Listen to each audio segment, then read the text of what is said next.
तर नमस्कार, स्वागत आहे मंडळी तुमचं, आमचं आणि आपल्या सर्वांचं आवडतं युट्यूब चॅनल गावरान बेस्ट एक्सपर्ट. हेल्दी मेवा गावरानच खाव. तर मंडळी बरेच दिवस झाले आपला व्हिडिओ नाही आला, कुठल्या प्रकारची अपडेट नाही आली. बऱ्याचशा फॉलोअर्सची, बऱ्याचशा मित्रांचा फोन आला की दादा काय व्हिडिओ नाही, एवढ्यात काय अपडेट नाही. तर त्याला कारणही तितकंच साजेस आहे मंडळी. बघा, मार्च आणि एप्रिल प्रचंड उष्णतेचा त्रास आपल्याला झाला, डिहायड्रेशनचा त्रास झाला. प्रत्येक फार्मवर ज्या प्रकारे अडचणी आल्या उन्हाच्या, तशाच आपल्यालाही आल्या. तर त्यासाठी आपण बऱ्यापैकी सावलीचं नियोजन केलं होतं. आपण त्याचे अपडेट व्हिडिओमध्ये वेळोवेळी दिलेलेच आहे.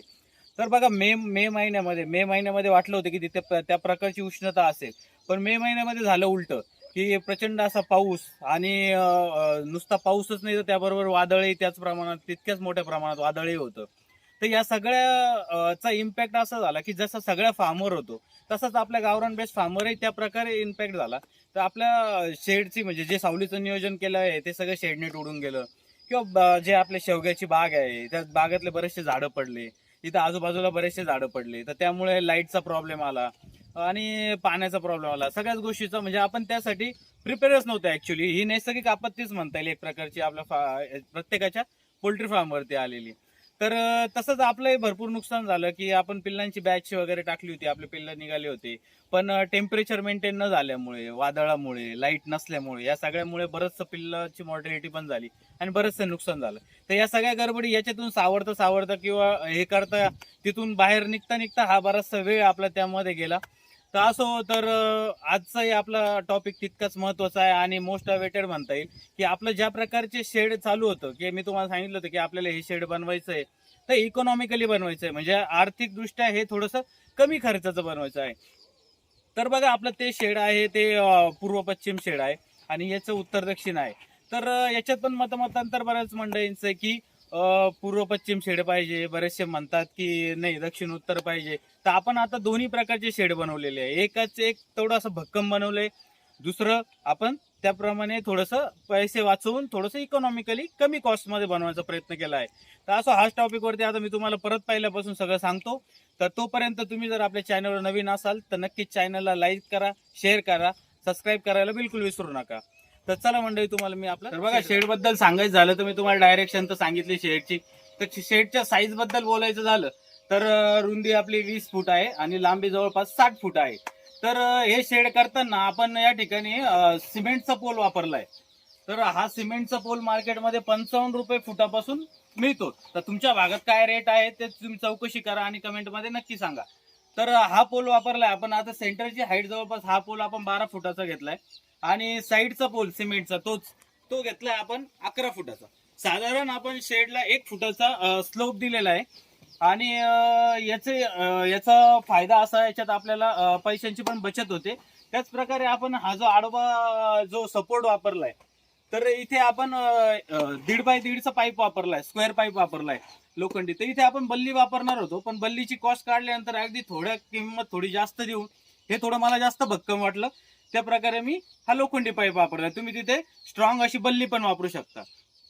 तो झाला आडवा. आता ह्या प्रकारचा सपोर्ट देताना आपण अशी बल्ली वापरली या ठिकाणी, तुम्ही बघू शकता ही बल्ली. तुम्ही पण बल्ली वापरा, पण बल्ली थोडीशी स्ट्रॉंग वापरा, जेणेकरून ते लोड सगळा त्यांनी घेतला पाहिजे. त्यानंतर इथे आपण असे सपोर्ट टाकले आपल्या याचे बांबू स्ट्रेट वापरलाय, बांबू सपोर्ट टाकले. साधारण असं जर आपण बघितला, हॉरिझॉन्टली बांबू आपण हा तुमचा व्हर्टिकली बांबू आपण 1.5 फुटावरती टाकलेला आहे आणि त्याला सपोर्ट म्हणून आपण असे हॉरिझॉन्टली बांबू टाकलेले.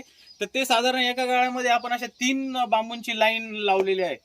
तर आणि याला बाइंडिंग करताना आपण स्टेनलेस स्टीलची तार वापरली. तर इथे एक अपडेट असा आहे किंवा असं करेक्शन आहे की इथे तुम्ही ना स्टेनलेस स्टीलची तार वापरण्यापेक्षा ना काथ्याचा वापर करा, जेणेकरून ती जी पकड आहे ती जास्त काथ्याची जास्त मला मजबूत वाटते. आणि त्यानंतर वापरायचे झाले, आता हे झालं वरचं. तर तिथेच आपण खाली शेडनेट टाकलंय. हे 90% शेडनेट आहे आणि याच्यावरती आपण कडबा टाकलाय. कडब्याचा एक लेअर दिलेला आहे आणि त्याच्यावरती आपण जो तळ्याला वापरतो आपण 500 मायक्रॉनचा कागद टाकलाय. आता इथे हा कागद मी सेकंड हँड कागद मला चांगल्या क्वालिटीचा मिळाला म्हणून मी सेकंड हँड कागद वापरलेला आहे. इथे तुम्ही नवीन वापरू शकता किंवा तुम्हाला जर मिळाला second hand well and condition मध्ये तर तुम्ही तो पण वापरू शकता. तर त्याला वरती आपण तारेने आणि सुती दोरीने पॅक करून घेतलेलं आहे. त्यानंतर बघायचं झालं तर इथं जी जाळी वापरली आपण, आता या जुन्या शेडला आपण ती चेनलिंग वापरली होती, ती 1.5 बाय 1.5च्या गाळ्याची वापरली होती. तर या ठिकाणी कॉस्ट कमी करण्यासाठी आपण इथं कोंबड जाळीचा वापर केलेला आहे. तर हिचाही काही प्रॉब्लेम येत नाही. ऍक्च्युली त्याला मी ती जाळी प्लस कोंबड जाळी पण मारलेली आहे. तर एवढा याचा जो गाळा आहे हा खूप छोटा असतो, त्यामुळे याच्यातून पक्षी किंवा कुठल्याही गोष्ट मध्ये येऊ शकत नाही. राहिला प्रश्न खाली आडवा, तर खाली इथे आपण साधारण 4 फुटाचा तुमचा सिमेंटचा पत्रा लावलेला आहे, की जेणेकरून थोडासा आडोसा तयार होतो आणि थोडीशी प्रायव्हसी वाटते पक्ष्यांना पण, त्या हिशोबाने तो वापरलेला आहे. साईडनी कागद वापरलाय, की जेणेकरून पावसाचं पाणी मध्ये येऊ नये किंवा काय, तर त्यासाठी तो कागदात पण आपण कॉस्ट कटिंग करण्यासाठी हा कागद खालीपर्यंत घेतला नाही, तर हा फक्त पत्रा झाकेल एवढी साईडचा कागद घेतला, जेणेकरून थोडी त्याच्यात पण कॉस्ट कटिंग होते. आता राहिला प्रश्न खालचा. आता खाली मंडळी आपण कुठल्याही शेडमध्ये मी माझ्या पद्धतीने सांगतो, म्हणजे माझं मत आहे की जे गावरान बेस्टचे जेवढे आमचे आता 2 शेड, तर यात आम्ही खाली कोबा करत नाही. ऍक्च्युली याच्यात खूप जणांचं मतमतांतर होऊ शकतं. बऱ्याच जणांचं म्हणणं आहे खाली कोबा केला पाहिजे. आता माझं वैयक्तिक मत आहे की मी कोबा नाही करत, हे जेणेकरून पक्ष्यांची जी वेस्ट आहे ती खाली पडल्यानंतर माती सोक करते आणि ते ड्राय राहतं. कोबा आहे ना, कोबा खूप जास्त ओला असतो आणि त्याला सारखं ते तूस बदलत राहणार किंवा ह्या सगळ्या गोष्टी जर मेंटेनन्स आपल्याला जमलं नाही, तर तिथे खूप माशा, मच्छर आणि खूप दुर्गंधी आणि आजार तितक्याच जलद गतीने पसरतो. तर आपल्या जुन्या शेडवर मी तुम्हाला पुढच्या व्हिडिओमध्ये आपल्या जुन्या शेडचं दाखवतो. तर तिथे आपण कोबा केलेला नाहीये. तर तिथे आतापर्यंत तुम्हाला म्हणजे आश्चर्य वाटेल की आपण फक्त एकदा तूस टाकलेली आहे, अदरवाईज तिथे कुठल्याही प्रकारचं काम आपण केलेलं नाहीये. तर कुठलाही वास नाही, दुर्गंध नाही, माशा नाही, मच्छर नाही, या सगळ्या गोष्टी विदाऊट कोब्यामुळे झाल्या. तर इथं जो वापरला ना आपण, फक्त आपल्याच शेतातला मुरुम, साधारण 1 फूट हाईट दिली आपण, असा मुरुम पसरून घेतलेला आहे. तर हे म्हणजे खूप कमी खर्चात आपण करण्याचा प्रयत्न केला. याच्यात मी तुम्हाला बरंचसं दाखवलं.